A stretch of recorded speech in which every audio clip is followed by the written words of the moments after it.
इथं चकलीच्या भाजणीला सुरुवात केली आहे. साबुदाणा, हरभऱ्याची डाळ, तांदूळ, ओवा, जिरे, धने हे सर्व छान भाजून घेऊन ते सर्व मिक्स करून थंड करून नंतर मग त्या चक्कीमधून बारीक करून घेतलं. त्याचं पीठ बनवलं.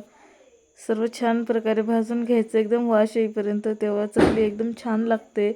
त्यामध्ये ओवा जिरे पण टाकायचे. त्यानंतर पीठ दळून आणलं, थंड करून घेतलं. त्यामध्ये 2 चम्मच तेलाचे मोहन टाकलं, मीठ टाकलं, थोडंसं वरतून ओवा पण टाकला. तीळ आवडले असलं तर टाका, मी नाही टाकले, मला आवडत नाही. त्यानंतर मस्त पीठ भिजून अशी चकली बनवायला घेतली. एवढी भारी झाली होती ना. याची पूर्ण रेसिपी मी फुल ब्लॉगमध्ये शेअर करेलच. आवडल्यास नक्की कमेंट करा, तेव्हा नक्की शेअर करेल. इथं माझी चकली पण बनवून झाली.